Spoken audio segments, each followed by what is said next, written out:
Bien, es un placer hablar a un grupo tan especial. Y quisiéramos tener realmente el auxilio del Señor para tocar estos corazones jóvenes. Y no solo los que están presentes, sino los que nos están escuchando, tanto por la radio como por la señal de internet. Creo que debemos tocar un punto que es absolutamente fundamental. Ustedes vieron en sus programas que esta reflexión se ha titulado Arquitecto de tu destino. No sé cuántos de los que están aquí creen en el destino y cómo creen en el destino. Bueno, permítanme recordar unos versos muy interesantes, muy valederos de un poeta latinoamericano que en esa dirección compuso algunos versos. Él dice: muy cerca de la hora de mi ocaso, yo te bendigo, vida, porque nunca me diste ni esperanza fallida, ni pena inmerecida, porque veo al final de mi rudo camino que fui el arquitecto de mi propio destino, que si puse miel o hiel en las cosas, si gusté la hiel o la miel de las cosas, fue porque puse en ellas hiel o mieles sabrosas. Cuando sembré rosales, coseché siempre rosas. Cierto, a mis lozanías va a seguir el invierno, mas tú no me prometiste que mayo fuese eterno. Vida, nada te debo, vida, estamos en paz. Porque veo al final de mi rudo camino que fui el arquitecto de mi propio destino. Esta declaración se ha cumplido en la vida de todos los personajes. Y en esta tarde vamos a ver cómo se aplicó de manera especial en la vida de dos jóvenes que tuvieron oportunidades iguales, circunstancias iguales. Ocurre con frecuencia que en el mismo hogar los hijos no tienen exactamente, en muchos casos, igualdad de oportunidades. Quizá cuando nace uno hay escasez económica. Cuando nace otro ya hay más abundancia. Alguno tiene un ambiente en el cual se forma y se educa. Cuando nace otro, los padres tienen que mudarse y varían las circunstancias. Aún en la alimentación, en muchos casos, puede variar por las diferentes variables que estamos mencionando. Pero este no fue el caso de los dos muchachos de los cuales vamos a hablar en esta tarde, porque vamos a ver la historia de dos jóvenes. Tuvieron exactamente las mismas oportunidades. Ninguno tuvo nada mejor que otro en circunstancias físicas. ¿Saben por qué? Porque eran gemelos.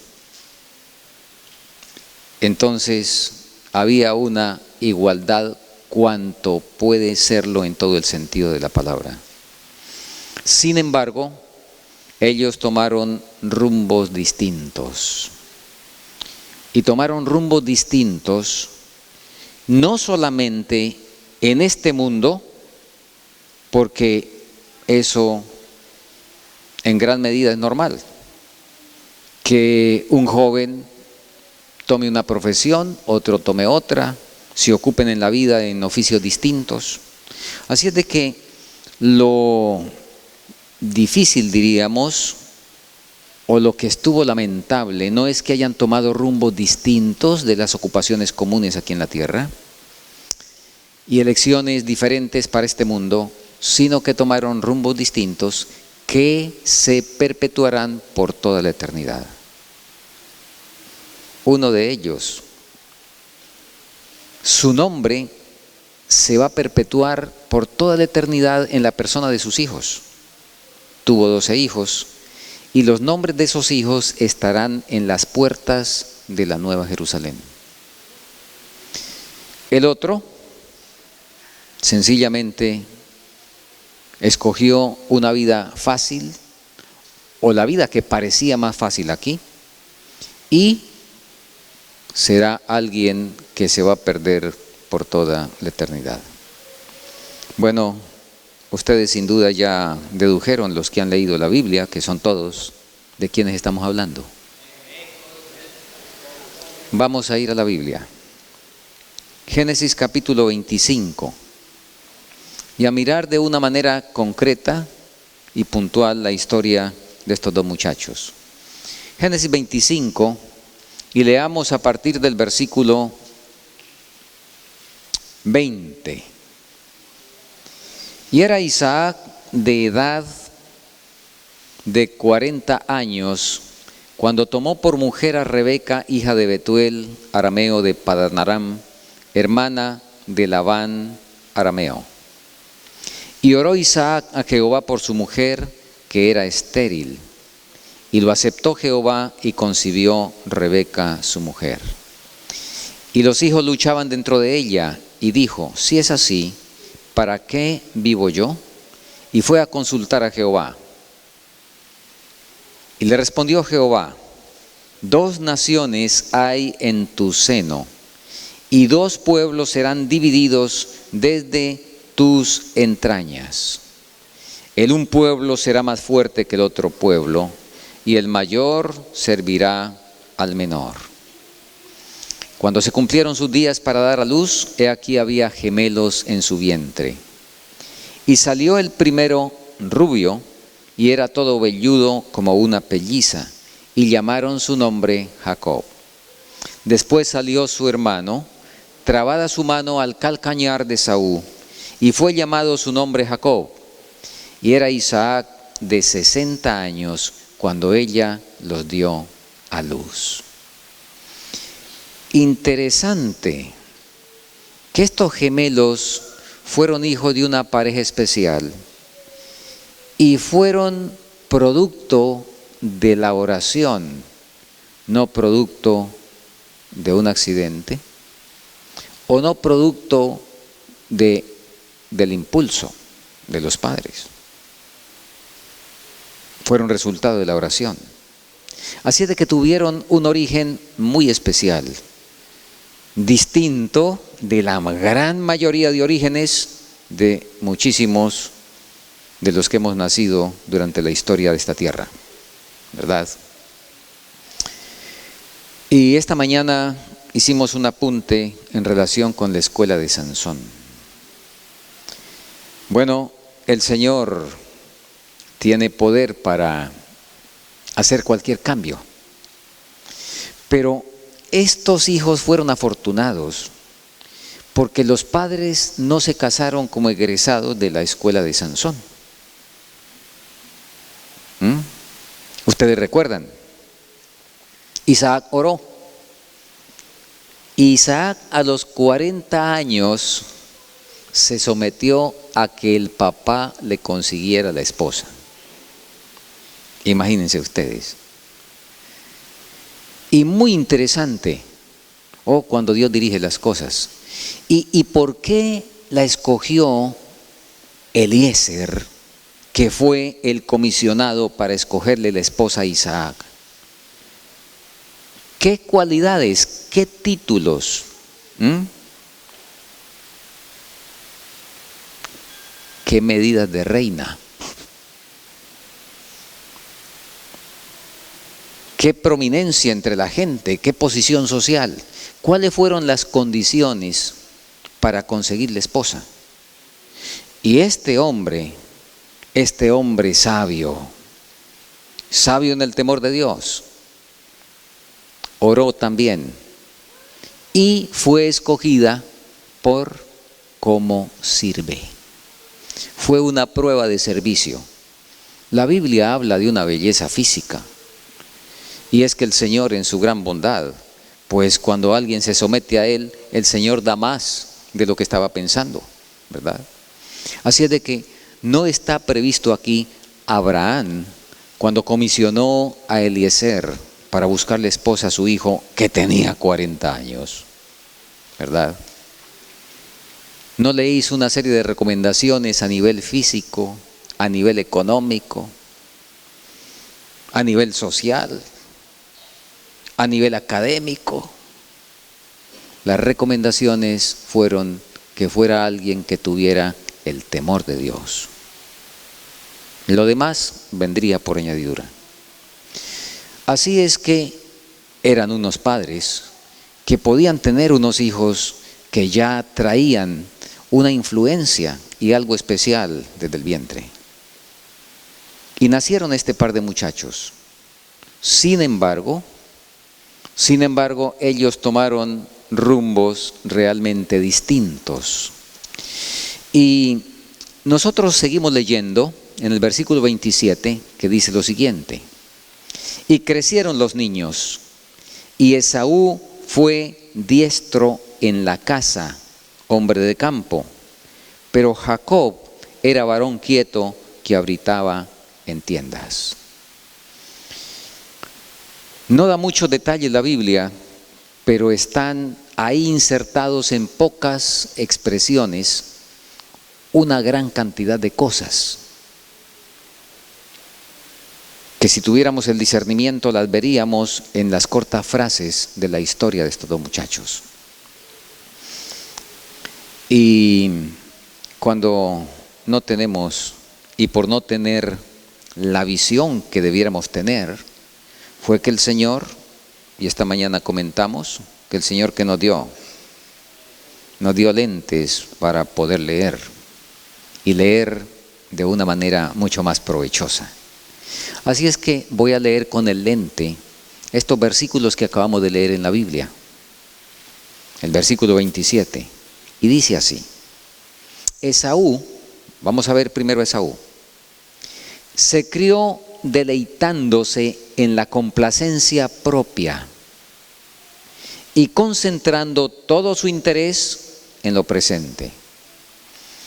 Contrario a toda restricción, se deleitaba en la libertad montaraz de la caza y desde joven eligió la vida de cazador. Corría sin temor por montes y desiertos y volvía con caza para su padre y con relatos palpitantes de su vida aventurera. Llamo la atención a algunos detalles que aquí se acaban de enunciar. Número 1, Esaú se crió, leímos, deleitándose en la complacencia propia. A ver, empecemos analizando ese punto. Complacencia propia. ¿Es pecado en sí la complacencia? El hecho de complacerse, de sentirse feliz con algo, de experimentar gozo, experimentar un sentir de satisfacción y de realización, ¿eso es pecaminoso?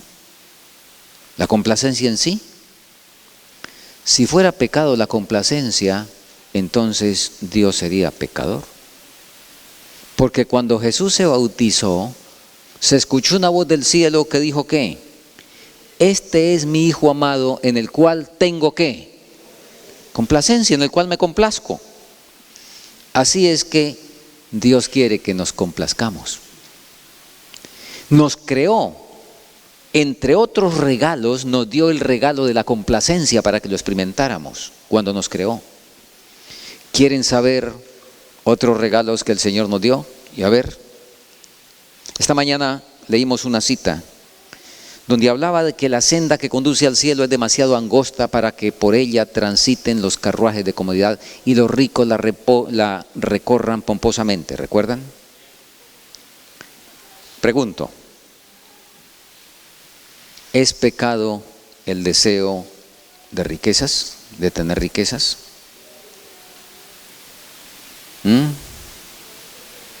¿Sí o no? Bueno, me alegra que todos saben.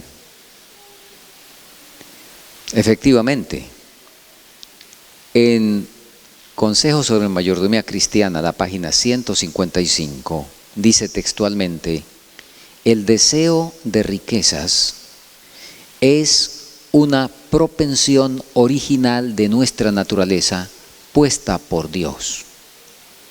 Bueno, déjenme contarles que un servidor se levantó toda la vida pensando que el deseo de riqueza era malo, eso era pecado. Y uno veía al que tenía y uno quería tener, pero uy, estoy pecando, ¿verdad? Así es de que cuando leí yo esa declaración me llevé una tremenda sorpresa. Dios puso una serie de deseos. Hay otro deseo que Dios colocó por creación: el deseo de comodidad. Uy, hoy sí como que nos estamos saliendo de los canales cristianos, parece, ¿cierto? Imagínense, deseo de complacencia, deseo de riqueza, deseo de comodidad. Y digámoslo, el deseo en cuanto al sexo, ustedes saben, también fue puesto por Dios. ¿En dónde está el problema? ¿En dónde está? El problema está, y el Camino a Cristo, la página 15, nos define bien clarito. Dice: cuando el hombre pecó, todas sus facultades se pervirtieron. Cuando entró el pecado pervirtió el deseo de complacencia, pervirtió el deseo de riqueza, pervirtió el deseo de comodidad y pervirtió el deseo físico también de la mayor intimidad que Dios puso en la relación de los seres humanos. Pervirtió todo eso. Y a partir del pecado, esos deseos se tornaron pervertidos. ¿Por qué? Y acabamos de leer que Esaú se crió deleitándose en la complacencia, y falta la palabrita que es la que marca la diferencia. ¿En la complacencia qué? Propia. Ahora sí. Entonces, y no dije la cita completa de la riqueza, que es un atributo, es un deseo que Dios puso por creación, el deseo de tener riquezas, pero la cita termina diciendo: con fines nobles. No es para regalarme, no es para, como esta mañana decíamos, para irme de cruceros todo el tiempo, no es para tener el ropero atiborrado que no tengo tiempo de colocarme toda esa ropa, ¿verdad? No es para estar estrenando, gastar todo el dinero en eso, ¿verdad? Deseos que Dios puso y que Dios quiere que nosotros participemos de ellos, pero en la medida de que permitimos que Él toque nuestro corazón para que esos deseos puedan ser otra vez santificados, purificados y puedan ser como en el principio. Pero aquí tenemos a Esaú. Se crió deleitándose ¿en qué? En la complacencia propia. ¿Qué más nos decía? Concentrando todo su interés en el presente. Tremenda tragedia cuando nosotros concentramos el interés solamente en el presente. Aún en el presente inmediato. Si hablamos de presente desde el punto de vista de esta vida, pues es una tragedia que solamente pensemos en esta vida, aunque sea el futuro de esta vida en relación con el hoy, aunque sea el futuro que tengo por delante de posibles 40, 50, 30 años, ¿verdad?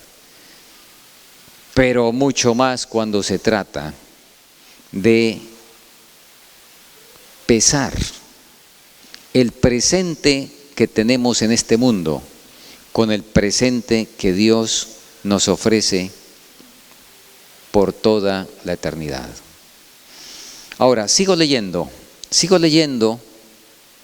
porque esos asuntos,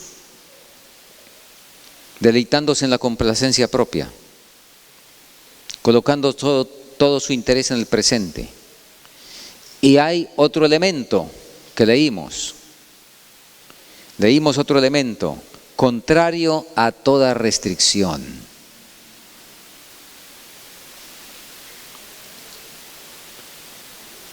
Bueno, antes era cuando se entraba a la pubertad, como dicen aquí, los teenagers, ¿verdad?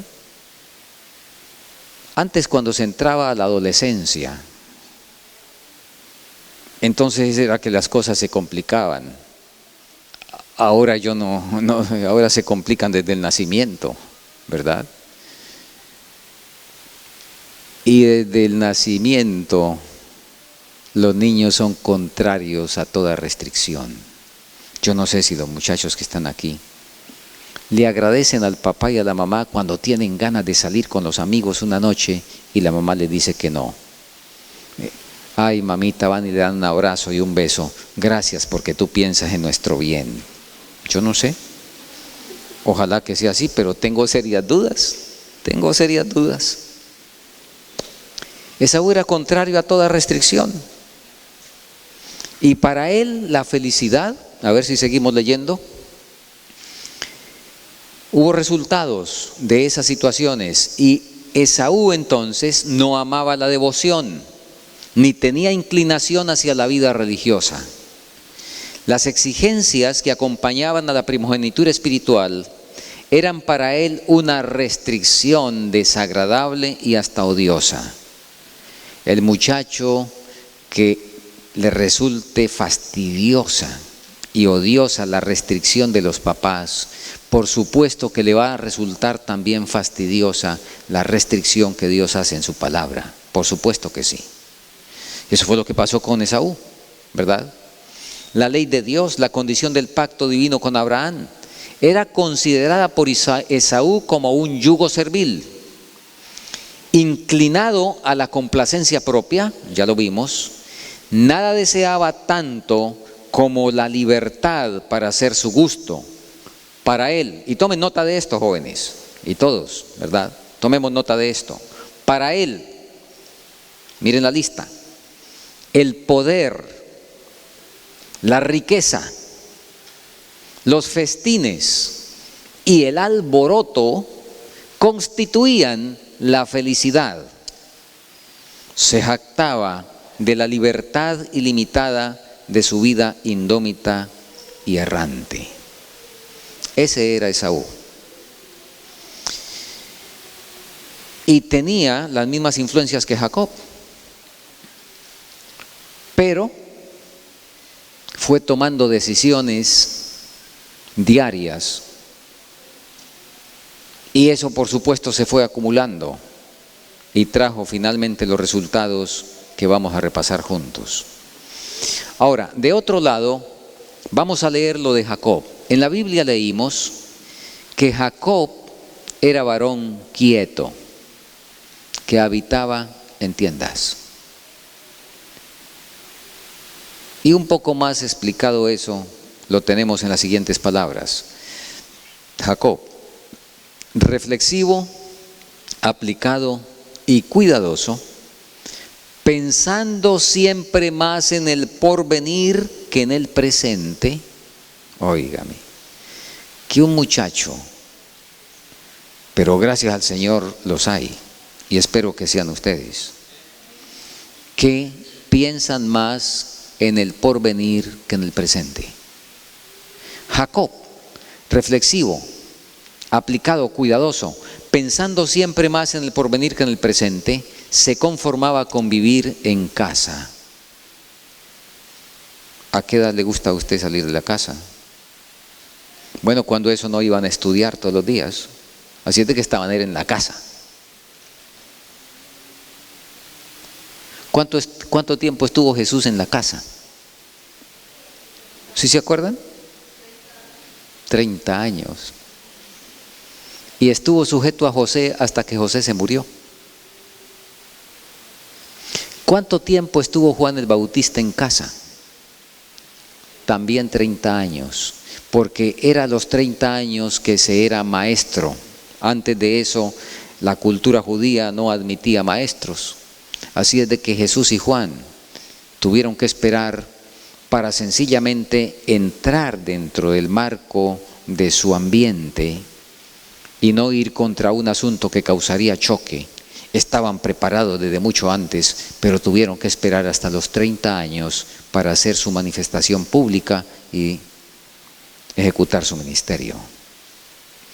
Así es que aquí tenemos que Jacob le gustaba estar en la casa, ocupado en cuidar ahí cerca los rebaños y labrar la tierra, y otros asuntos él cultivó: su perseverancia paciente, su economía y su previsión.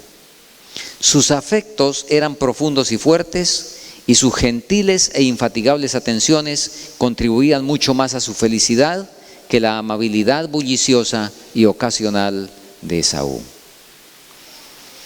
A ver, destaquemos otra vez algunos aspectos de esta enumeración. Número 1, pensando siempre más en el porvenir que en el presente. ¿Será eso negocio? ¿No es negocio pensar más en el porvenir que en el presente? Por aquí me dicen que no. A ver si lo vemos desde el punto de vista del porvenir que Dios tiene a cada muchacho y a todo adulto también. ¿Cuál es el porvenir que Dios nos tiene? Ya, allá, lo de más allá. ¿Cómo llamamos a eso? ¿Cómo? Muy bien, por ahí dijeron eternidad. ¿Cuánto es eso? Bueno, entramos en una dimensión para nosotros desconocida, pero a ver si con un par de ilustraciones podemos más o menos dar una idea de la eternidad. Sin duda que todos conocen el océano, ¿cierto? Bien, y saben, hablando aquí de nuestro planeta, cuánta agua compone la superficie terrestre y cuánto es ya sólido. ¿Cuántas goticas de agua, esa gotica la más pequeñita que usted pueda extraer, con la partícula de polvo más pequeña, cuántas gotas bien pequeñitas como esas de rocío? No sé si todos conocen el rocío, porque yo no sé si, ¿verdad? Espero que sí. ¿Cuántas goticas como las gotas de rocío hay en el océano? ¿Cuántas habrá? Si pensamos en la fosa de las Carolinas, allá en la isla de Java, 11 kilómetros de profundidad, y la superficie del océano, de todos los océanos del mundo, ¿cuántas goticas habrá? Pero si quieren otra figura, hablemos de arena. Ustedes conocen playas. Y en el mundo, ¿cuánta arena hay?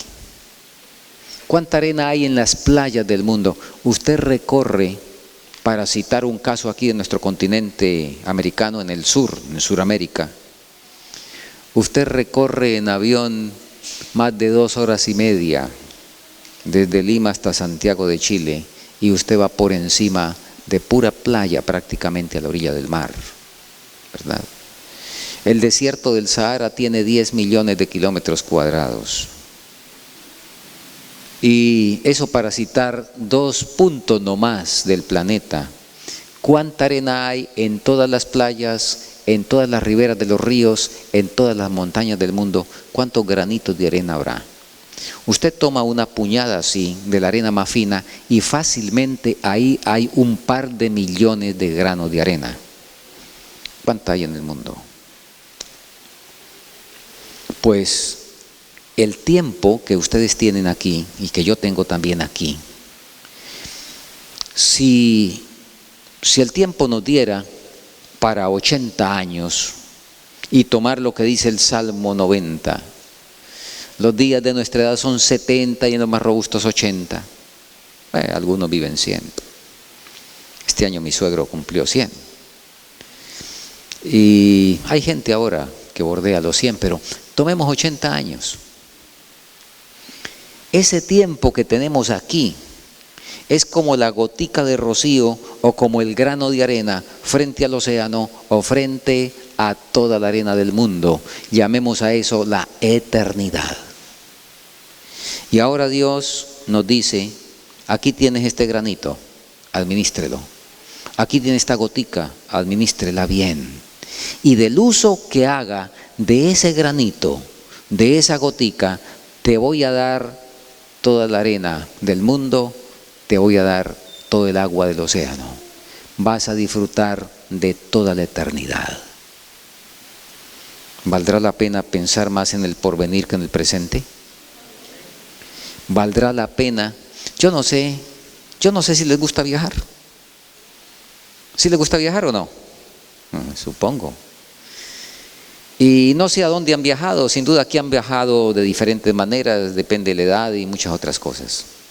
No sé cuántos de ustedes, pues al mirar por internet, en la geografía, cuántos han ido al Niágara, cuántos les gustaría ir a las cataratas de Iguazú, a las cataratas de Victoria, en fin, tantas maravillas que hay en este mundo a pesar de estar corrompido y marchito por el pecado.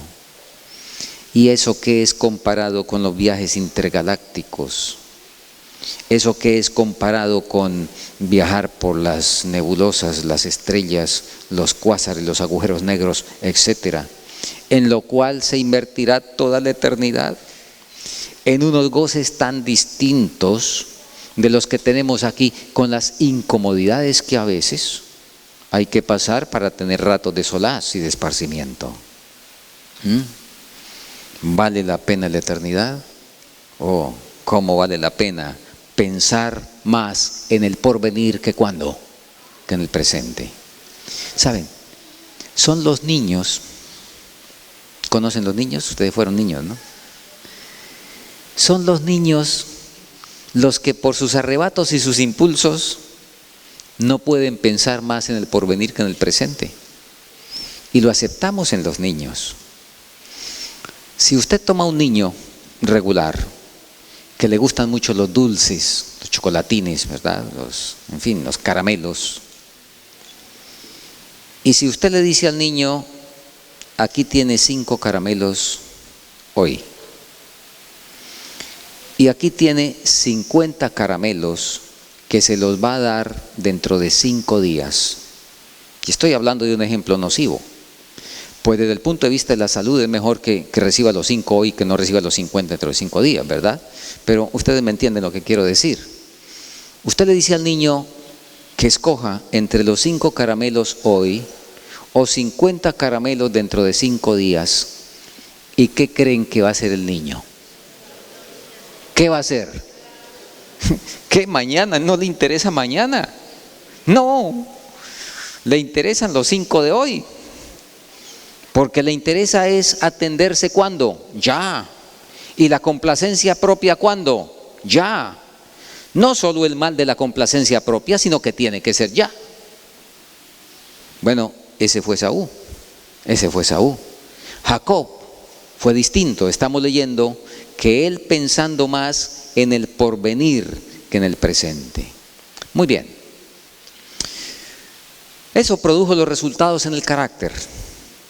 Porque, ustedes saben, nos transformamos de acuerdo a aquello que contemplamos, de acuerdo a aquello que acariciamos, a aquello que practicamos. Y crecieron. Y llegó un día famoso, cuando Esaú regresó del campo cansado, con hambre, las carreras detrás del venado, o no sé si del jabalí también. No sé si Esaú mataba solo lo de comer o mataba por ejercitar tiro al blanco y entonces también mataba jabalíes y lo que fuera, ¿verdad? No sé.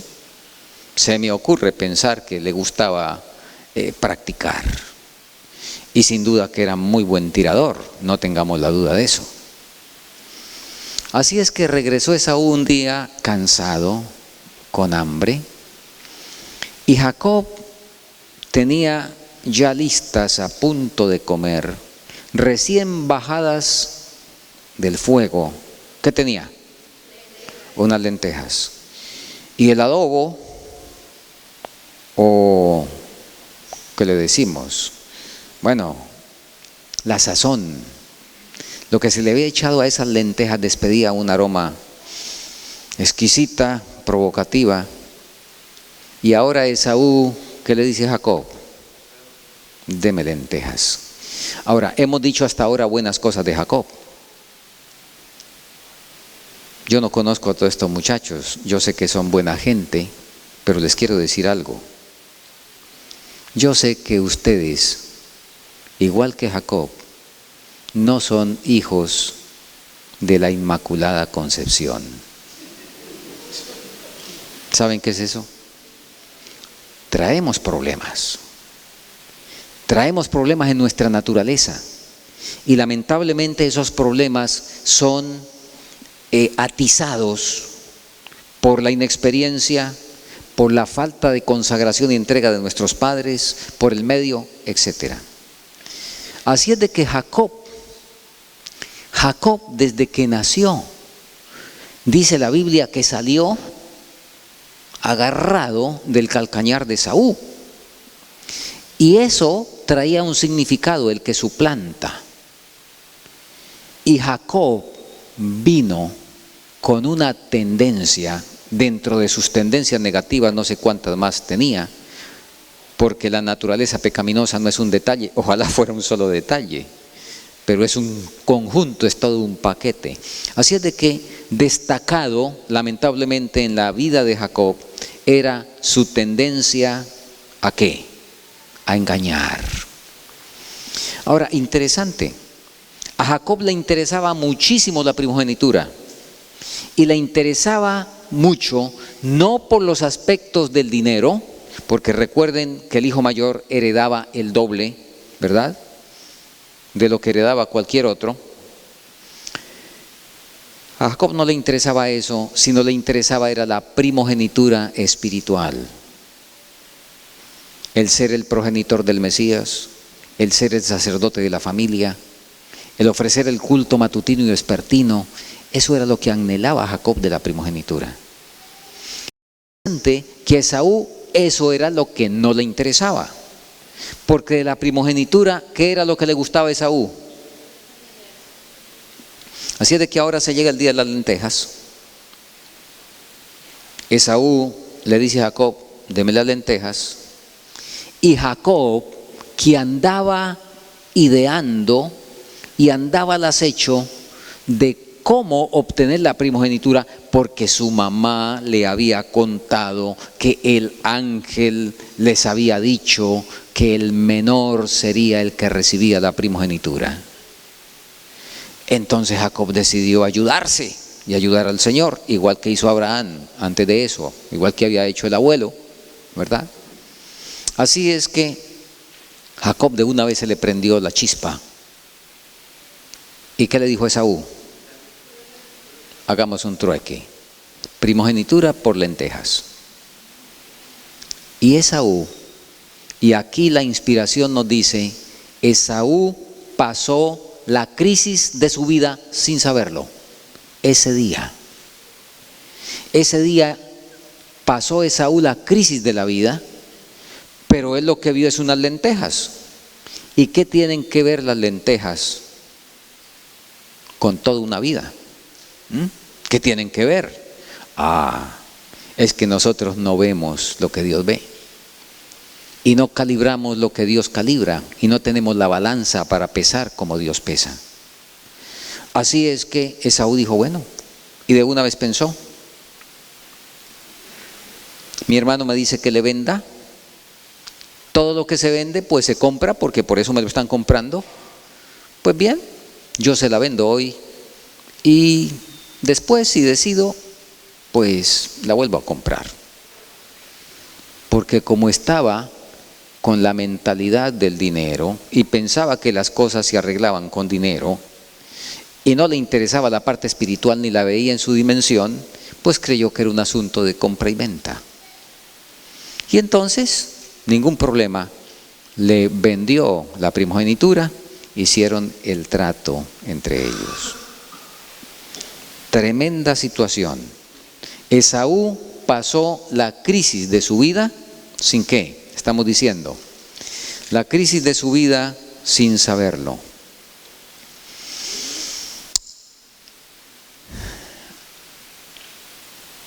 Bueno, sin duda que esta tarde tenemos aquí jóvenes que han tenido oportunidades diversas. y han tenido diferentes maneras en las cuales fueron levantados. Algunos tienen cuadros más difíciles que otros, ¿verdad? Sin embargo, el Señor tiene remedio y provisión para todos. Y hay algo muy especial, El apóstol Pedro nos dice algo, pero quizá antes de mirar a Pedro, mencionemos otro aspecto del hogar de Jacob y Esaú. De alguna manera, en algo, los padres estaban, ¿cómo estaban Isaac y Rebeca? ¿Absolutamente unánimes? ¿O había puntos en los que estaban, qué? Divididos. ¿En qué estaban divididos?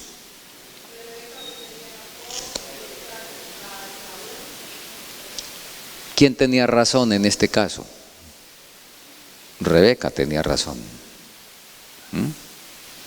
Porque Rebeca, bueno, había desarrollado pues más afecto, por así decirlo, con Jacob, por ser más atento, etc. Pero Rebeca tenía bien claras las palabras del ángel. Y resulta que Isaac, ¿qué problemita han visto ustedes que tenía Isaac? Ustedes saben que los grandes hombres de Dios, los patriarcas, toda esa gente, eran hombres sujetos a semejantes pasiones que ¿quiénes? Y espero que nos acompañen todo el tiempo, porque en una de las reflexiones vamos a hablar de Elías el profeta, de quien el apóstol Santiago dice, Elías era hombre sujeto a semejantes pasiones que nosotros. ¿Qué problemita le encuentran a Isaac? A ver. ¿Cómo? En el sentido de... Muy bien. Y en algunos aspectos puntuales, en algún aspecto en los que muchos seres humanos o la casi totalidad de los seres humanos hemos tenido problemas o tenemos muchos todavía problemas. ¿Cómo? Isaac perdió los ojos. Yo no sé por qué los perdió, si fue por dietas deficientes, me da la impresión, porque usted encuentra que dice que Isaac amaba a Jacob. ¿Por qué leímos en la Biblia? Porque comía de la casa. A Esaú, gracias. Isaac amaba a Esaú porque comía de la casa. Parece que a Isaac le encantaba el venadito. O yo no sé qué le encantaría. Pero en todo caso, y fíjese que cuando lo fue a bendecir, y yo encuentro aquí algo que no me gusta mucho. Oh, el viejito Isaac, sin duda, que al final pues vio y se arrepintió, pero parece que Isaac le gustaba también mucho la complacencia propia en el apetito. Ustedes recuerdan que le dijo Esaú, hijo, vaya y busque, vaya, salga de casa y tráigame como a mí me gusta para que te bendiga. Eso me suena al mundo moderno, cuando la gente va a hacer negocios. Allá los profanos no pueden hacer negocio, por lo menos en nuestros países latinos, en algunos países, si no es bajo el trago. Entonces, bajo el trago es que pueden hacer negocios. Y cuando ya no tomamos trago, entonces hacemos negocios bajo una comida. Hay que invitar, hay que hacer una comida para poder hacer el negocio. Aquí Isaac iba a dar la bendición después de que hubiera comido como le gustaba a su alma. Bien. Y comento esto por una sencilla razón. Fíjese, Isaac tenía problemas. ¿Rebeca tenía problemas o no? ¿O Rebeca era la antecesora de la María que el mundo cristiano tomó como alguien de la Inmaculada Concepción. ¿Cómo era Rebeca? ¿Quién fue la que le planteó a Jacob el engaño a Isaac? ¿Quién fue? Ella tenía razón en el hecho que debía presentarse. Yo no sé si la orden jesuita se inspiró en Rebeca de que el fin justifica los medios. Pero lo cierto del caso es que Rebeca se desesperó, no tuvo la fe suficiente, y cuando escuchó a Isaac, que llamó a Esaú y le dijo: hijo, te voy a dar la bendición, hoy es el día, vaya, busque, casa como le gusta a mi alma y tráigamela para bendecirte. Cuando Rebeca escuchó eso, dijo: hay que actuar, porque Él está actuando hoy, nos toca actuar. Y ustedes saben cómo actuó Rebeca. ¿Cuál fue el resultado de esa actuación de Rebeca? ¿Qué perdió Rebeca? Ese mismo día, ¿qué perdió? ¿A su hijo? Creo que perdió a los dos. Porque el que quería, el que amaba, el que le ayudaba, el que quería que nunca se fuera, ese le tocó irse. Y nunca más en la vida lo vio. Y el otro lo perdió en vida. Porque cuando Esaú supo que su madre había hecho, ustedes se imaginan, y alguien que no ha nacido en el espíritu, para entender la debilidad humana, ¿qué se imaginan que ocurrió en el corazón de Esaú? Odio, rencor, resentimiento con su madre el resto de la vida.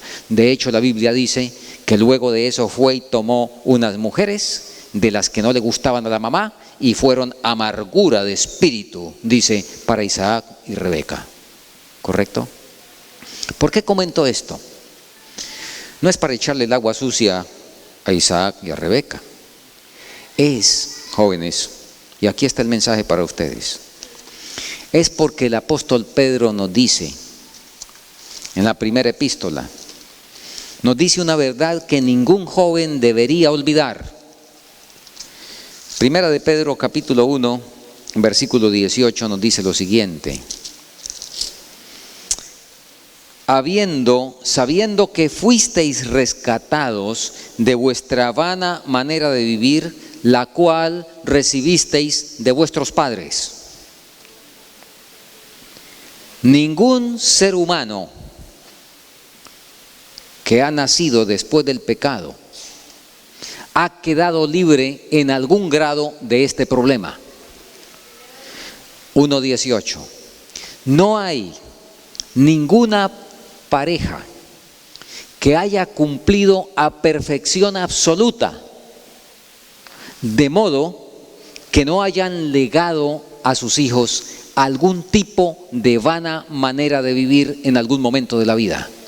¿Correcto?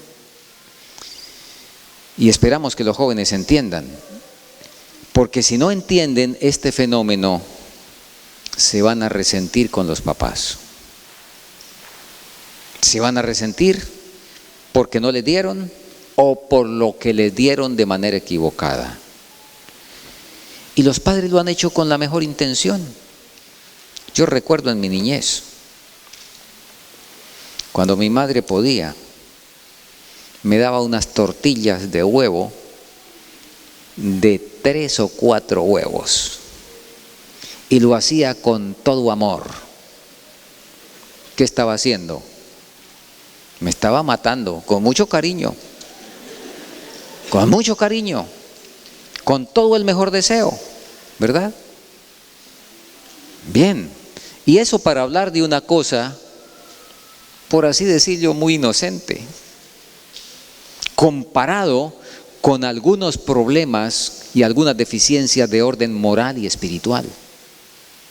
Así es de que los jóvenes deben entender que Dios los quiere rescatar de una vana manera de vivir que recibieron de sus padres, y que el Señor da la fuerza para ello, y que el Señor dice: bástate mi gracia, porque mi poder se perfecciona en la debilidad. Ahora, estos dos jóvenes tomaron rumbos distintos, ustedes saben, aquí en esta tierra. Y aquí viene el punto que queremos destacar, y toda esta reflexión es para el punto que en este momento queremos decir. Todo giró en torno a una decisión tomada en un momento especial, en un momento oportuno, en un momento definido de la vida. Todo giró en torno a eso. En torno a eso se marcó el rumbo de la vida. Con Jacob y Esaú, con el caso de Esaú fue el día de las lentejas. El día de las lentejas se definieron las cosas para Esaú. Él no lo sabía en la trascendencia, así como nosotros tampoco sabemos las consecuencias de las pequeñas locuras en las cuales sabemos que es una locura, pero pensamos que es una cosa que sencillamente no tiene mucho que trascender o mucho que significar. Esaú pasó la crisis de su vida sin saberlo. Y hubo otro caso en el Nuevo Testamento de un muchacho que también pasó la crisis de su vida sin saberlo. Ese muchacho era igual que Esaú, porque Esaú, y permítame colocarlo en los términos nuestros de hoy, Esaú creció en un hogar adventista del séptimo día, ¿verdad? ¿Cuántos de ustedes nacieron en un hogar adventista? A ver, ¿cuántos? Bueno, no hay muchos, pero siempre hay algunos. Esaú nació en un hogar así, y en el Nuevo Testamento encontramos a un joven que nació también en un hogar así. Y el relato lo podemos tomar de San Marcos, el capítulo 10. Y ya hemos referido en algunos detalles este caso. Nos habla de un joven que siendo todavía muy joven ya era rico y que podía entonces disfrutar de los beneficios que en este mundo parece o no parece, sino que desde el punto de vista del mundo realmente otorga la riqueza. Ya tenía el prestigio que eso otorga, pero él quería seguir al Señor. Y se impresionó porque vio que Jesús bendijo a los niños. Eso le impactó. Y cuando Jesús se adelantó para seguir su camino, nos dice el versículo 17 de Marcos, vino corriendo e hincando la rodilla delante de él le preguntó: Maestro bueno, ¿qué haré para heredar la vida eterna? Jesús le dijo: ¿por qué me llamas bueno? Ninguno hay bueno sino solo uno, Dios. Y ahora le contesta: los mandamientos sabes: no adulteres, no mates, no hurtes, no digas falso testimonio, no defraudes, honra a tu padre y a tu madre. Él entonces respondiendo le dijo: Maestro, todo esto he guardado desde mi juventud. Entonces Jesús, mirándole, le amó. Paremos aquí. Este cuadro es sumamente interesante. Aquí hay un joven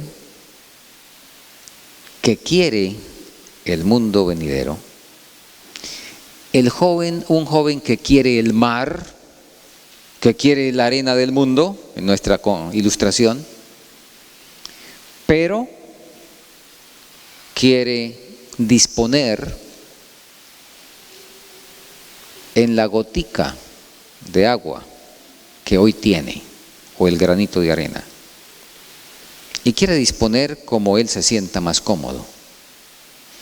Así es que le pregunta a Jesús: ¿qué debo hacer? Este joven se encuentra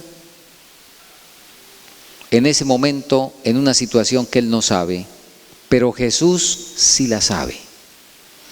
Leímos en el versículo 21: entonces Jesús mirándole, le amó. Y qué bueno que pudiéramos tratar de imaginar la escena. Jesús se queda mirándolo y nos dice aquí, le amó. No sabemos cuántos, quizá minutos o cuántos instantes Jesús estuvo en silencio mirándolo antes de contestarle la pregunta.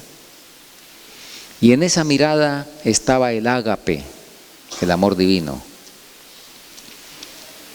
Jesús sabía lo que el joven no sabía. Ese era el día de las lentejas para este joven. Jóvenes, ¿cuáles son sus lentejas? ¿Y qué es más importante? ¿Una relación o unas lentejas? ¿Qué es más importante? ¿Lo que Dios dice en su palabra o unas lentejas? Bueno, aquí tenemos al joven. Repito, Jesús sabe que el joven está en el momento en que se va a decidir, va a pasar por la crisis de su vida y el joven no lo sabe. Por eso Jesús mirándolo, lo amó. Y ahora le dice, una cosa te falta, ve y vende todo lo que tienes y dalo a los pobres y tendrás tesoro en el cielo y ven y sígueme. ¿Qué le faltaba? No sé si a él le faltaba, no sé. Si le faltaba lo que posiblemente falte a algunos de los muchachos aquí, no sé. Como ya dijimos, hablando de las cosas externas, ¿qué le faltaba? Vegetariano, pongámoslo en esos términos, ¿verdad? No iba a discoteca, no tenía malas compañías, no iba al cine, no iba a bailes, no fumaba, no tomaba trago, venía al culto el sábado y traía buena contribución, diezmos fieles, etc. Así es de que, ¿qué le va a faltar? Sin embargo, él tenía algún vacío y por eso vino a Jesús.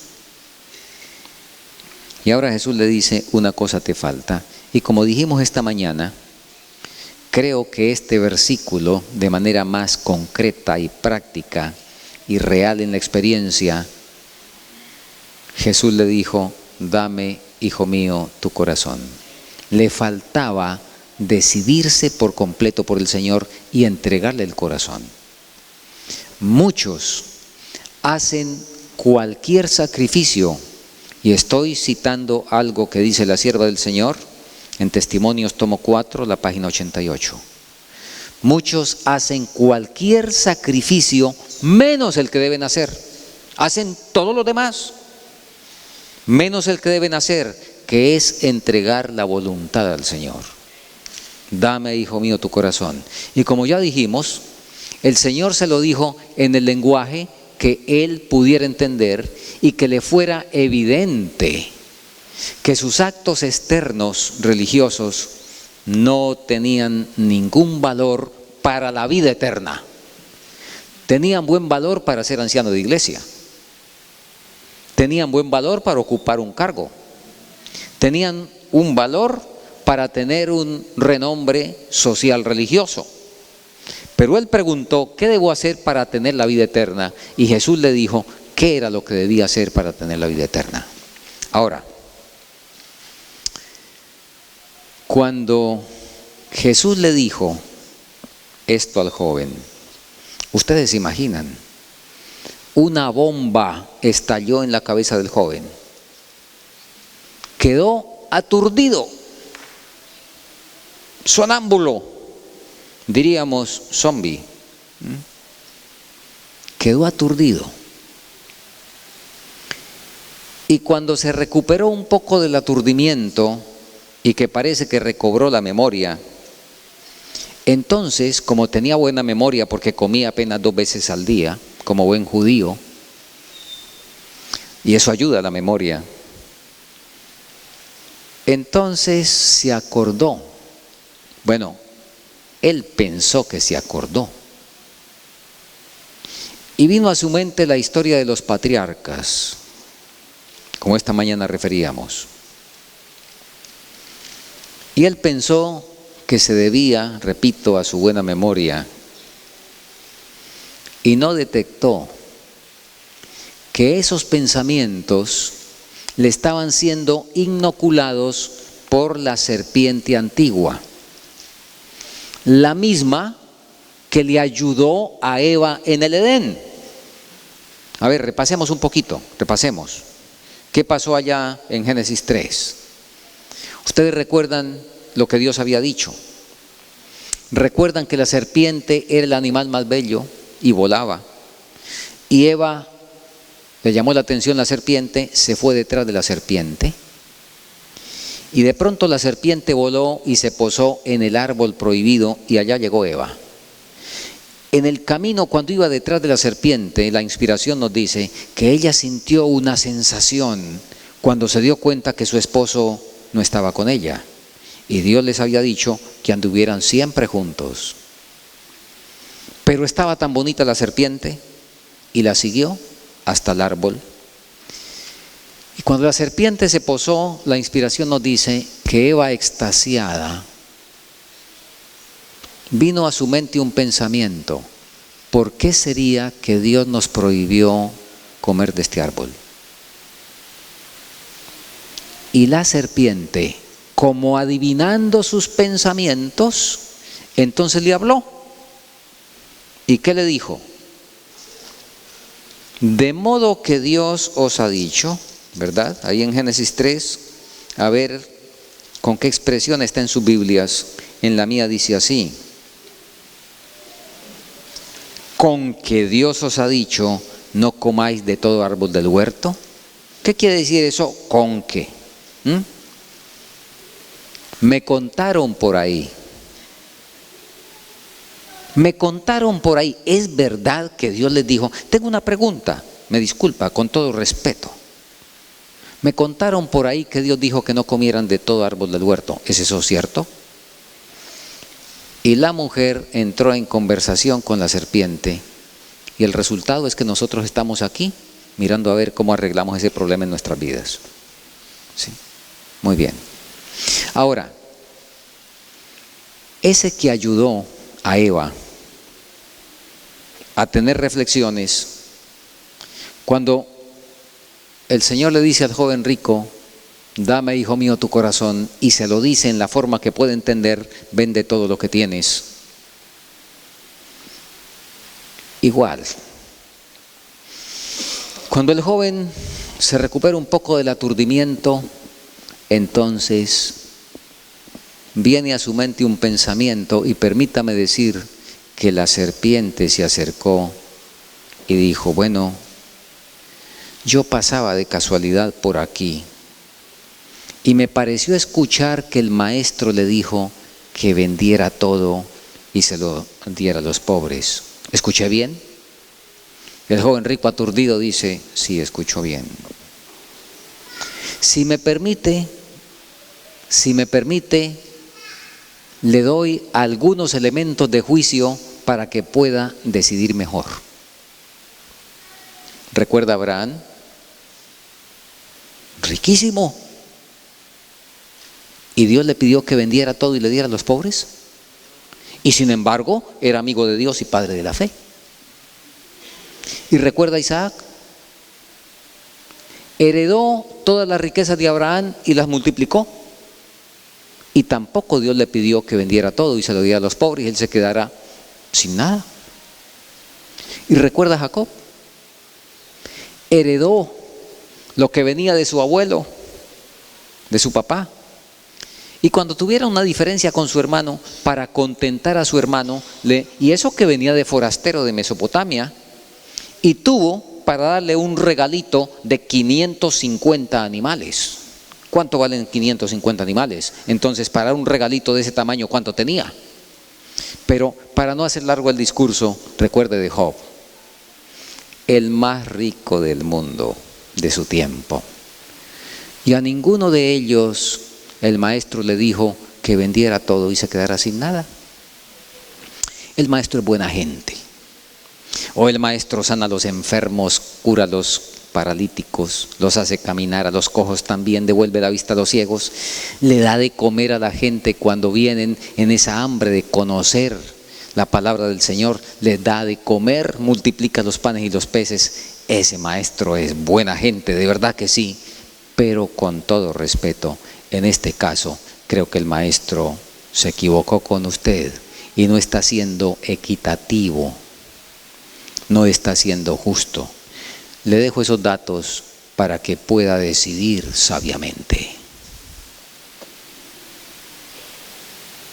¿Les parece que estoy imaginando mucho? Y el joven decidió sabiamente y le hizo caso a la serpiente y dijo: ¿y por qué a mí y a Abraham no? ¿Por qué a mí, a Isaac no? ¿Por qué a mí y a Job no? Sin embargo, él en el fondo sabía que el maestro tenía razón, porque la Biblia nos dice que tomó la decisión y se fue triste porque tenía muchas posesiones. Las lentejas del joven rico, ¿cuál era? ¿El amor a qué? El amor al dinero. ¿Cuáles son sus lentejas? ¿Una amistad?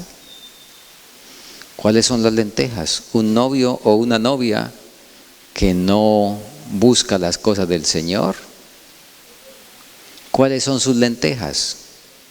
¿Una carrera con la cual está sacrificando la lealtad y la fidelidad y la integridad que Dios requiere? ¿Cuáles son sus lentejas?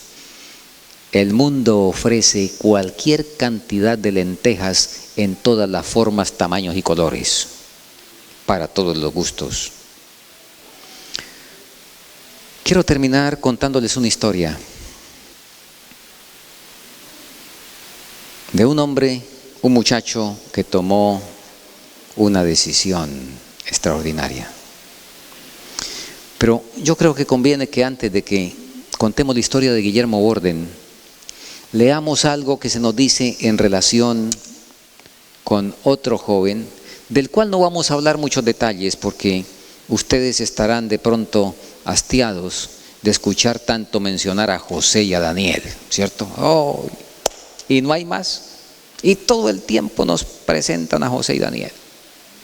Pues escuchen lo que pasó con José. Ustedes saben que con José hubo una situación muy difícil, sumamente difícil. Y él fue vendido por sus hermanos, ¿sí? Pero cuando fue vendido, él tomó una resolución tremenda. Y a ver, leo el lenguaje descriptivo de la inspiración que nos presenta el día que José es vendido por los hermanos y que va rumbo a Egipto.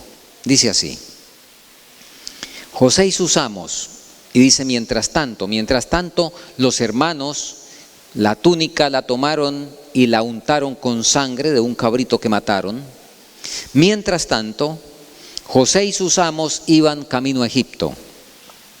Cuando la caravana marchaba hacia el sur, hacia las fronteras de Canaán, el joven pudo divisar a lo lejos de las colinas entre las cuales se hallaban las tiendas de su padre.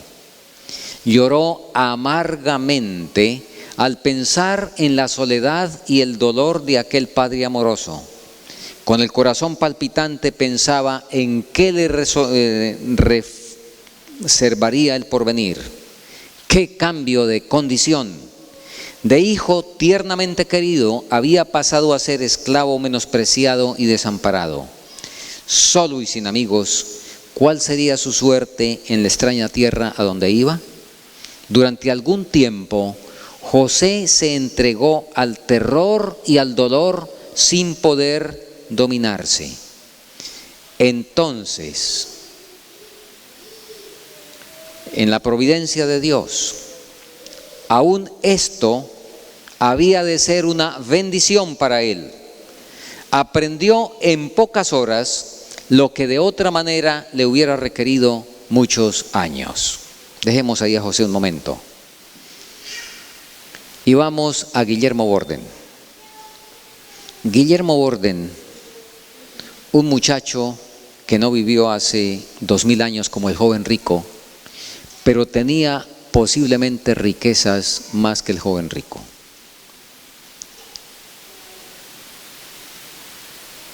Era la década de 1940. Guillermo Borden para ese momento tenía 25 años y ya había heredado una fortuna que en el equivalente de hoy sería unos 40 millones de dólares. Él ya había recibido esto hace algunos años, pero él había tomado una decisión de buscar al Señor. Se levantó en un hogar con una madre piadosa y se fue a estudiar a la universidad. Por ese tiempo recibió la fortuna. Guillermo Borden le encantaban los carros, los autos. Tenía colecciones de todos los autos en juguete. Sabía todas las marcas y todos los cilindrajes y todas esas cosas. Pero interesante, Guillermo Borden nunca compró un auto teniendo 40 millones de dólares. Nunca compró un auto porque le parecía que era un lujo que él no debía tener. En ese tiempo, en ese momento, estudió y se preparó para ser misionero. Fue impactado en un momento dado por su pastor y a los 25 años tomó una decisión. Le serviría a Dios el resto de la vida. Le escribió a la mamá y le dijo: voy a entregar toda mi fortuna a la causa. La familia, todos eran igual de ricos a él, nadie necesitaba nada. Así es que era la causa a la cual él sintió que debía entregar. Y le dijo a la mamá que iba a entregar todo. Y aún esta mujer, que era profundamente cristiana, se sintió impactada. ¿Cómo es que mi hijo se va a quedar sin nada? Y pasó una noche, antes de que él viajara, pasó una noche de oración y de desvelo, y en la madrugada le pareció escuchar una voz que le dijo: yo entregué todo por ti, tú debes entregar también todo por mí. Y entonces ella comprendió que Jesús había entregado aún su vida, y por qué no, y era un gozo que su hijo tuviera ese sentir en su corazón. Guillermo Borden dividió los 40 millones de dólares en 4 partes. Una parte iría para el África, otra parte para la obra entre los musulmanes aquí en los Estados Unidos, otra parte para la obra entre los musulmanes. Por alguna razón a él le llamó poderosamente la atención hacer la obra entre los musulmanes, y de hecho se preparó para eso, para irse a los musulmanes que habían en China, y esa había sido su preparación. Así es de que destinó otros 10 millones para la obra de los musulmanes en la China y los últimos 10 a misiones extranjeras. Y él se quedó solamente con el pasaje. En la China viviría como chino. No necesitaba dinero para vivir como chino allá entre los chinos. Así es de que entregó absolutamente todo y se embarcó para la China. Nunca llegó a la China. En una escala en Egipto, en el Cairo, contrajo meningitis y murió. Pero antes de morir, él había hecho por el Señor lo que debía hacer y había respondido al impacto del Espíritu Santo de entregar todo a la causa del Señor. Yo tengo una curiosidad con Guillermo Borden. Por la misericordia del Señor, y espero que todos aquí tengamos la misma esperanza, Yo confío que por la gracia de Dios estaré en el cielo. Si no, no estaría aquí predicándoles, porque si nuestra esperanza es vana. Yo no estoy diciendo que estoy salvo. Estoy diciendo es que en esperanza espero estar en el cielo. Y allá tengo curiosidad de mirarle la corona a Guillermo Borden para ver cuántas estrellas tiene. Porque nosotros sabemos que habrá estrellas en la corona de acuerdo a las almas que hemos traído al Señor. Y Guillermo Borden aparentemente no trajo almas, porque no alcanzó. Si vamos a hablar desde el punto de vista de los registros humanos y de las evaluaciones humanas, pero ¿cuántas almas el Señor le va a acreditar a Guillermo Borden? Y que fueron posibles por él haber entregado los recursos y por él haber hecho la decisión de ponerse de parte del Señor con todo lo que era, con todo lo que tenía. José, y vamos a seguir con José.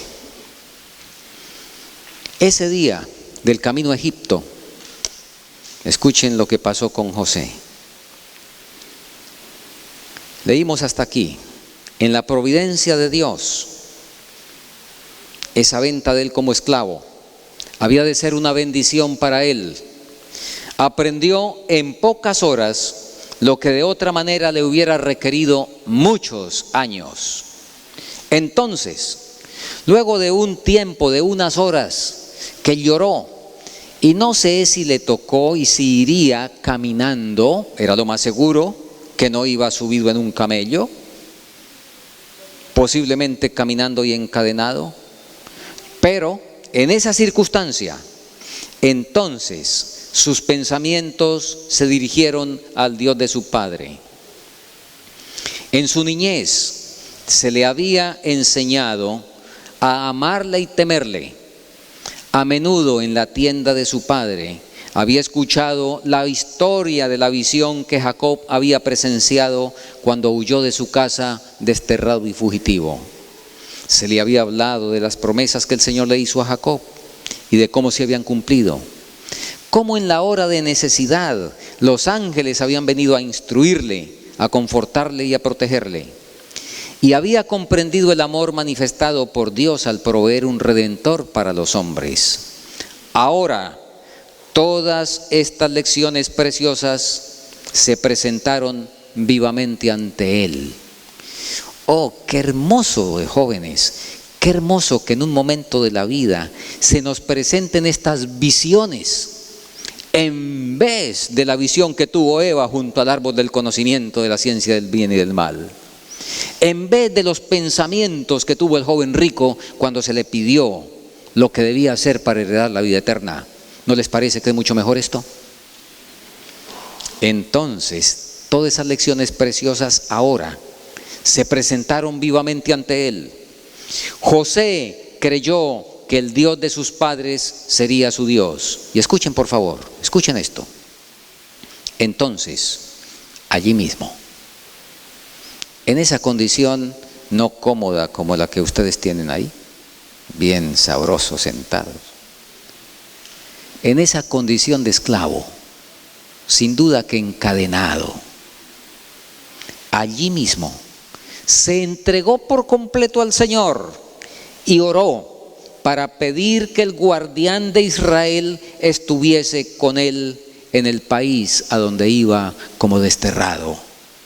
Su alma se conmovió y tomó la alta resolución de mostrarse fiel a Dios y de obrar en cualquier circunstancia como convenía a un súbdito del Rey de los cielos. Tomó su rumbo José ese día y de ese rumbo nadie lo sacó. Su alma se conmovió y tomó la alta resolución de mostrarse fiel a Dios y de obrar en cualquier circunstancia como convenía a un súbdito del Rey de los cielos.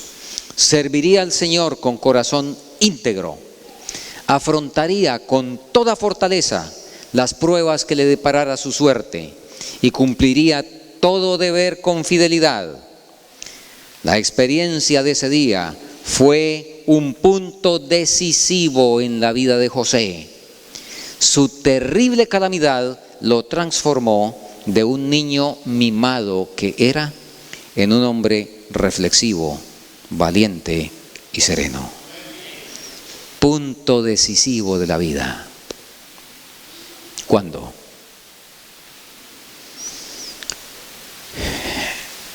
Qué hermoso fuera que hoy, que esta semana, pudieran todos los jóvenes permitirle al Señor, si alguno o si algunos no le han permitido todavía, tomar la alta resolución de servir al Señor bajo cualquier circunstancia.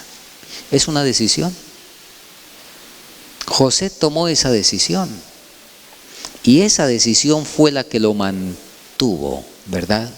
Porque es que hay que tomar decisiones. Hay algo por creación que cuando nos comprometemos, hay algo de eso que llama la psicología respeto propio. Hay algo de eso que trae una fuerza, por así decirlo, adicional. Y Dios obra a través de eso para que podamos mantenernos en una senda, la cual hemos probado ya como que es correcta. Nos hemos convencido de que es la senda correcta porque es la que Dios señala. Y al decidirse uno, entonces eso obra íntimamente en nosotros para podernos mantener en esa senda. Así es que la invitación para estos queridos muchachos es esa. No sé cuántos han decidido antes, pero ustedes lo han escuchado y quiere el cielo que podamos permitir impactar nuestras mentes, porque cuando somos muchachos,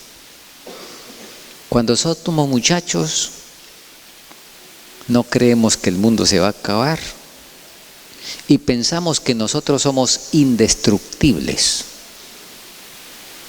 Los muchachos se van de parranda el sábado por la noche, vienen directo a la casa a cambiarse el traje de la parranda para ponerse el traje deportivo y se van a jugar todo el día y no comen.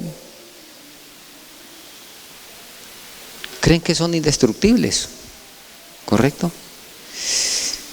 Y se necesita darle lugar al Espíritu Santo para que podamos calibrar como el Señor calibra y podamos entonces saber cuándo es el día aceptable y podamos tener las concepciones que Dios quiere que tengamos.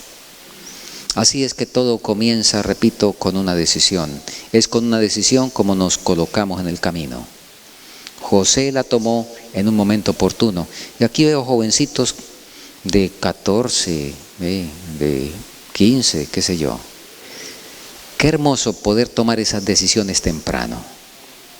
José la tomó a los 17 años. Daniel a los 17 años estaba en Babilonia cuando propuso en su corazón no contaminarse. Y eso no fue con la comida nomás. Ese capítulo habla de la comida en el contexto inmediato.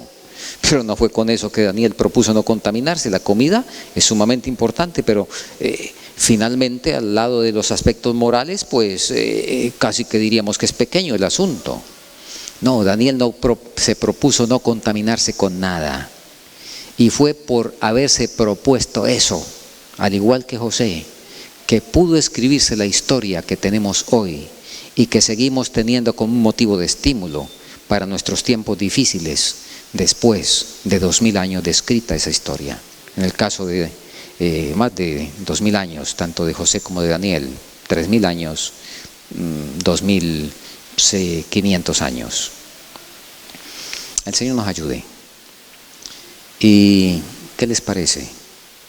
¿No creen que podríamos aprovechar este momento para decirle al Señor que ponga en nuestras manos o en nuestro corazón esta decisión? ¿Les parece? ¿Se quieren levantar, muchachos, los que tengan ese deseo para que oremos? ¿Está bien? Muy bien. Vamos. Vamos a arrodillarnos porque somos más grandes ante Dios cuando nos arrodillamos.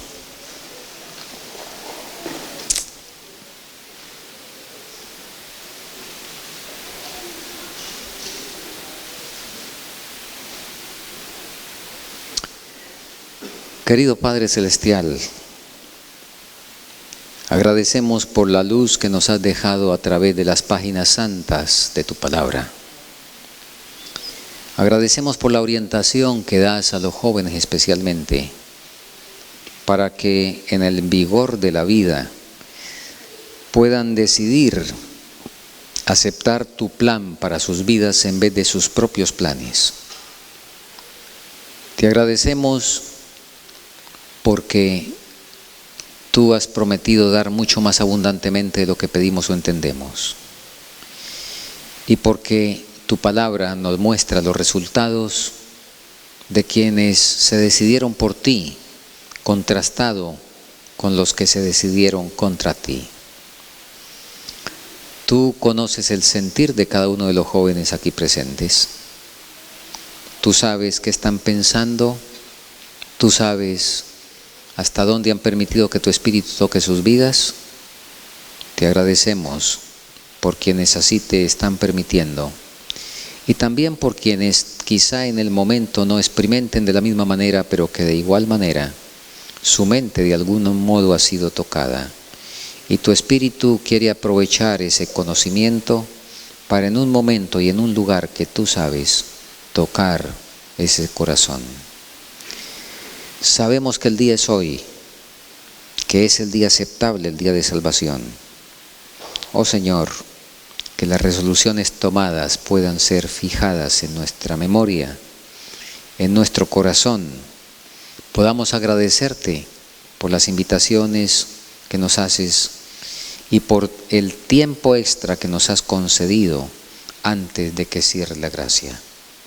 Ayúdanos a todos a apresurarnos en esa dirección y a saber que la decisión que tomamos, que produce en nuestra vida cambios, pero que son cambios de lo terrenal a lo celestial, de lo bajo a lo alto, de las tinieblas a la luz, de lo malo a lo bueno, podamos percibir que este es el tipo de cambio que hacemos cuando aceptamos la senda y tomamos la decisión de recorrerla. Fortalece pues a cada joven aquí presente y ayuda también a cada padre para que pueda ocupar su lugar como consejero, como sacerdote, como el que ayuda a su familia para seguir en tu temor. Y a quienes quizá no tengan padres temerosos de ti, ayúdales a saber que tu palabra fortalece a todos aquellos que deciden seguir tu camino, no interesa cuál sea su condición familiar. Tu palabra dice, aunque mi padre y mi madre me dejaran, con todo Jehová me recogerá. Que esa sea la experiencia de quienes deben adelantar solos la experiencia cristiana, sabiendo que pueden estar completos en Cristo Jesús. Gracias por habernos asistido. Recibe, según tu misericordia, nuestra oración, elevada en el nombre de Cristo Jesús nuestro Salvador. Amén.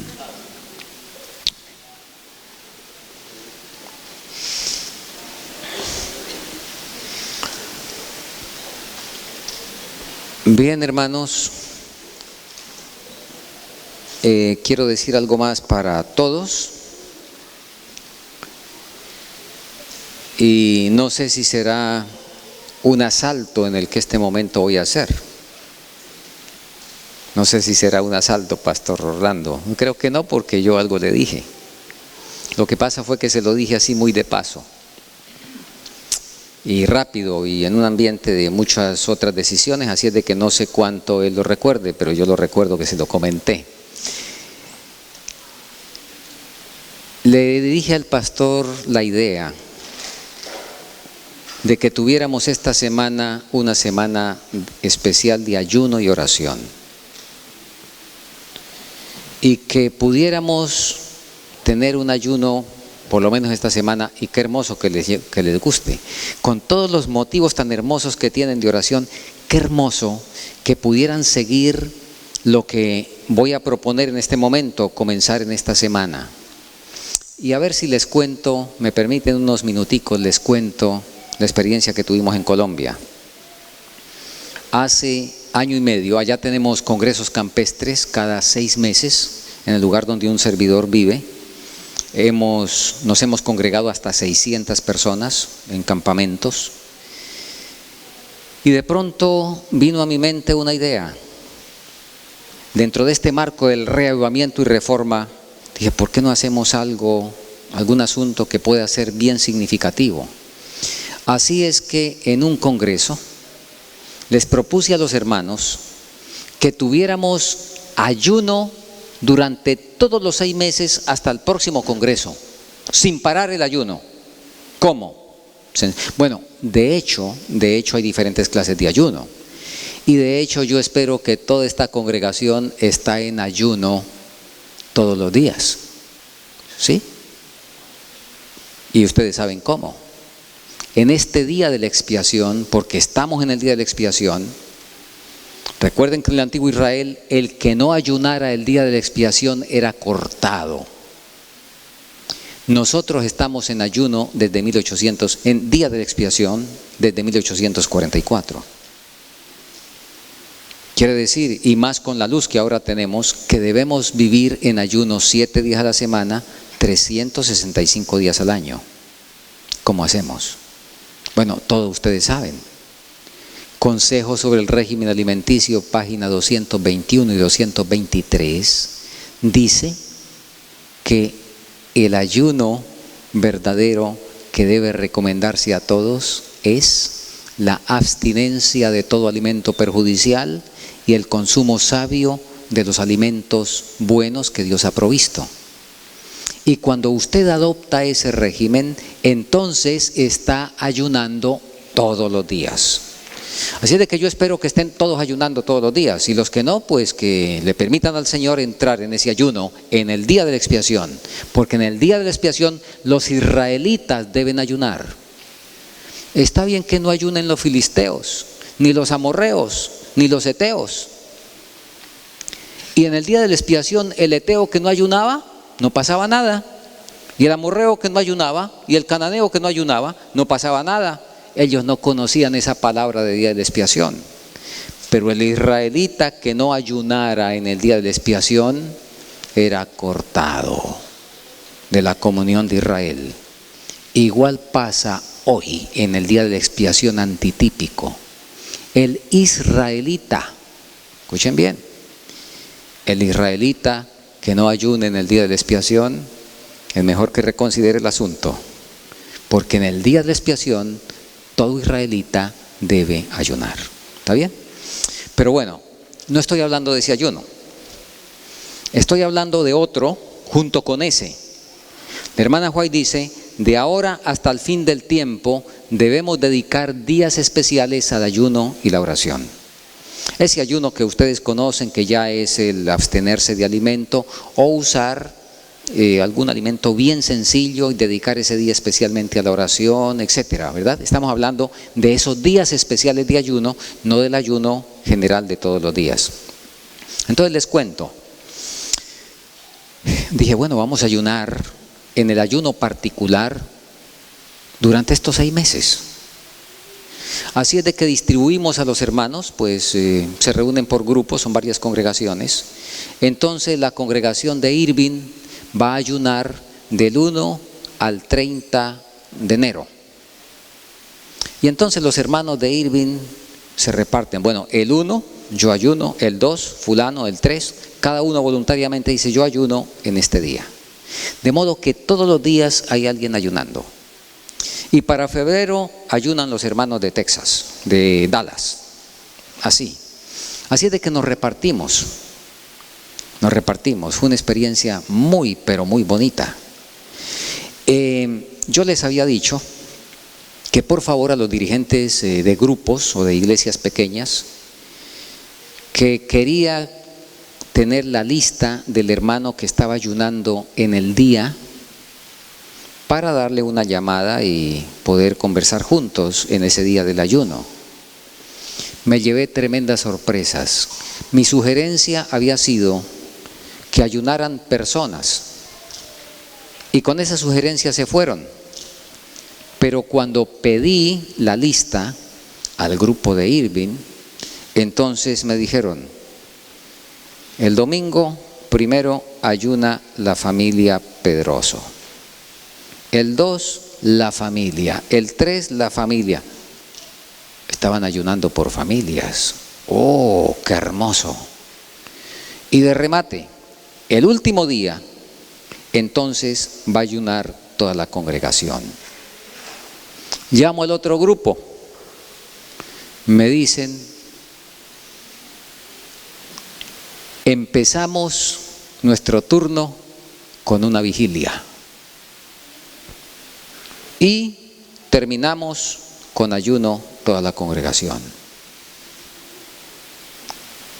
Había asistido un hermano pastor evangélico y me dice: pastor, por favor, deme la oportunidad con mi congregación de ayunar.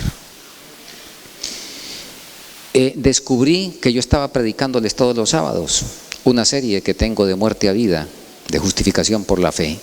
Esa congregación se reunía y yo era el que predicaba, ponían ahí el tema. Habían venido al congreso y ahora él pide que por favor no lo dejen por fuera. Claro, con mucho gusto, hermano Francisco, de tal fecha a tal fecha. Cuando lo llamo, me dice: el domingo ayunan los padres, los varones, el lunes las madres, el martes los jóvenes que hayan salido de la adolescencia, el miércoles los teenagers, los adolescentes, el jueves los niños. Me sorprendieron con las diferentes ideas. Bueno, hermanos, ese congreso que vino fue una cosa impresionante. En ese congreso reprodujimos la historia que pudo haber sido de 1901 y que no fue. No sé cuántos han visto eso, han leído o han visto un video pequeño que ha circulado en relación de lo que pudo haber sido en la Conferencia General de 1901. Cuando no pudo venir el Espíritu Santo, y la hermana White dice: ¿por qué? En ese congreso tomamos esa visión, la hicimos paso por paso, y creemos que hubo un derramamiento especial del Espíritu Santo en esa ocasión. De hecho, en el libro de un servidor del Reavivamiento cuento esa experiencia en el capítulo 15. Así es que, como fue tan hermoso, a mí me quedó gustando. Y la propongo en los lugares donde puedo estar unos días. Y por esa razón estamos proponiendo ahora, esto es de manera absolutamente voluntaria, ¿verdad? Entonces, no sé qué propuesta hay para que a partir de mañana, ¿cómo ven ustedes que tengamos el ayuno hasta el próximo sábado? Por lo menos es lo que, como voy a estar hasta el próximo sábado, pues hasta el próximo sábado. Después ya son cuestiones aquí de ustedes, ¿verdad? Pero para ver si en esta semana, hermanos, le damos oportunidad al Señor de que toque nuestro corazón. ¿Cuántas semanas de oración hemos tenido? ¿Cuántas semanas de reavivamiento? ¿Cuántas campañas evangelísticas? Y ha sido una bendición y nos hemos sentido motivados. Pero a nivel de victoria sobre el pecado, a nivel de santificación, ¿cuánto hemos avanzado? No sé cuánto. Amén por lo que ya hemos avanzado, pero sin duda que hemos estado por debajo de lo que deberíamos haber avanzado, porque esta es una constante en todas partes, ¿verdad? Entonces, ¿no les parece que es buena idea que ayunemos hasta el próximo sábado? ¿Está bien? Bueno,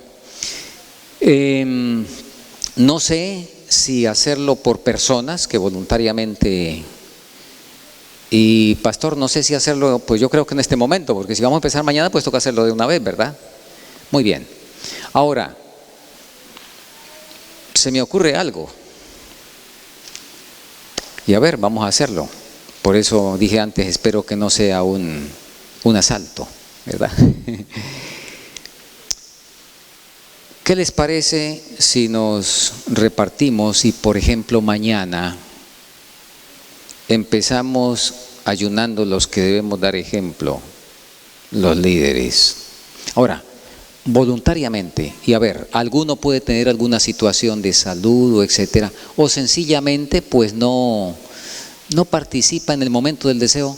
Hermanos, a mí me encanta 1 Corintios 3:17, dice, donde está el Espíritu del Señor hay libertad.